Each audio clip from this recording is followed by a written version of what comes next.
Imagine que você está na cidadezinha portuária de Cafá em 1347. Do lado de fora da muralha de pedra, o Império Mongol cerca o local. De repente, os inimigos começam a morrer e o Império decide capultar esses corpos a fim de causar terrorismo. Porém, eles não imaginavam que esses corpos estavam infestados com a peste. Mal sabiam eles, nessa pequena cidade portuária, que o verdadeiro inimigo não era o Império Mongol, e sim uma bactéria que devastaria 1/3 da humanidade. Então, através da Rota da Seda, os sobreviventes que fugiram utilizaram navios mercantes e assim espalharam no mundo ocidental a doença, no qual se tornaria a maior pandemia humana. A peste bubônica, ou a peste negra popularmente conhecida, dizimou mais de 50 milhões de pessoas na Europa medieval. Mas como uma doença que circula os pequenos animais, conseguiu mudar o rumo da humanidade. Oi, eu sou a Bianca e a gente vai investigar um pouco a epidemiologia da peste negra sobre a perspectiva da saúde única. Primeiramente, para entender o problema, precisamos olhar para o agente etiológico. A peste é uma doença infecciosa aguda, potencialmente fatal, causada pela bactéria Escherichia pestis, um bacilo gram-negativo. A peste ela pode se apresentar em 3 formas diferentes, dependendo de qual via ela vai afetar, sendo elas a peste bubônica, não estou falando de labubus, mas sim a forma mais comum como a doença se apresenta. A bactéria viaja entre o sistema linfático até achar um linfonodo onde ela vai se multiplicar. Onde então esses glândulos vão inflamar, vão ficar doloridos e duros, provocando até pus em casos mais graves, o que pode chegar até o tamanho de um limão ou uma laranja, formando os famosos bubões. Outra forma que ela pode se mostrar é a peste septicêmica. Agora ela vai afetar o sistema sanguíneo, causando uma infecção gravíssima.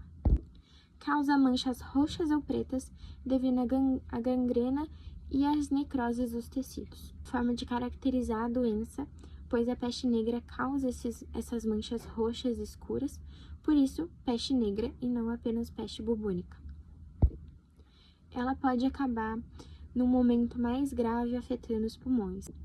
Esta, então, é a peste pneumônica. É a forma mais virulenta e grave da doença, pois ela afeta os pulmões. O período de incubação pode ser de apenas 24 horas. Se não tratada corretamente e precocemente, ela é fatal.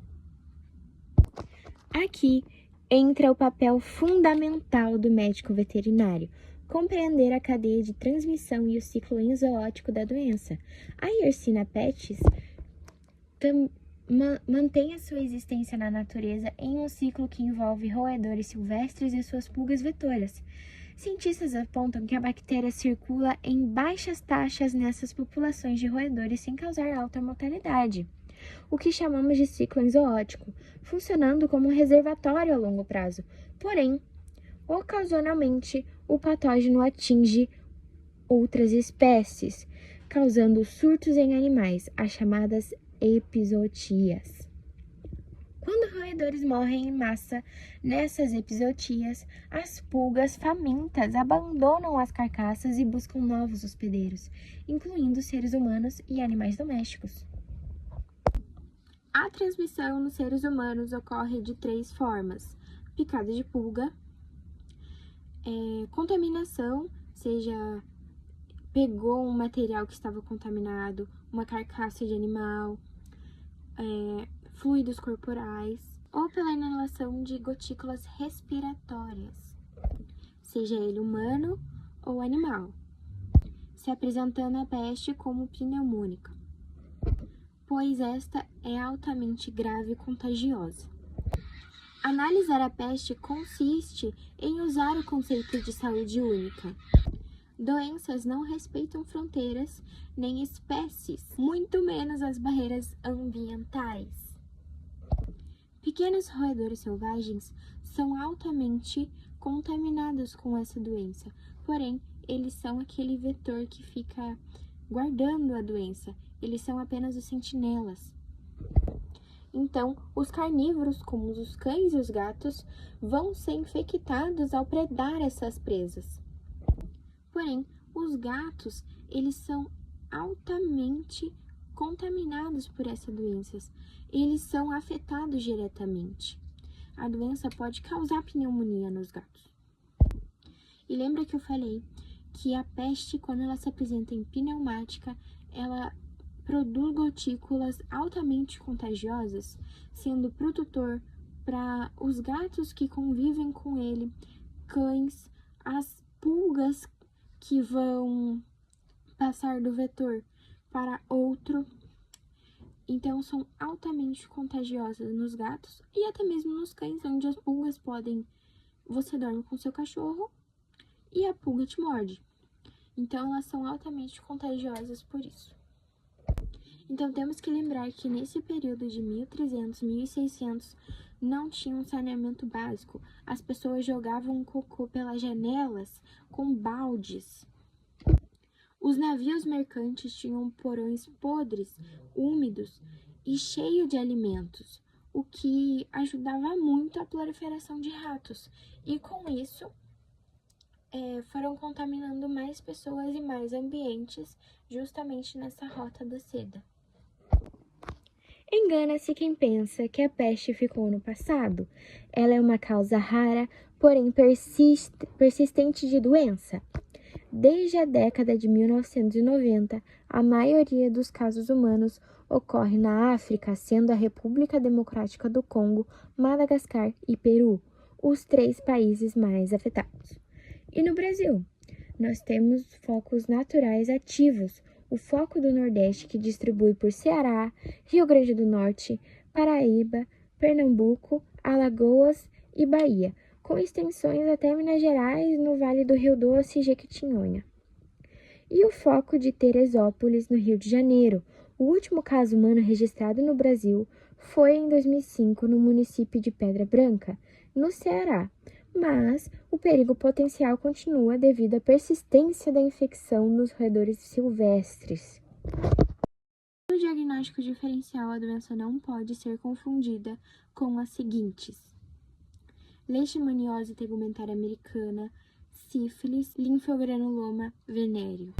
Mas então, como conter e prevenir a peste? A partir da gestão ambiental, com o controle de roedores perto do local das casas, então diminuir lenhas, folhas, tudo que atrai pequenos roedores silvestres.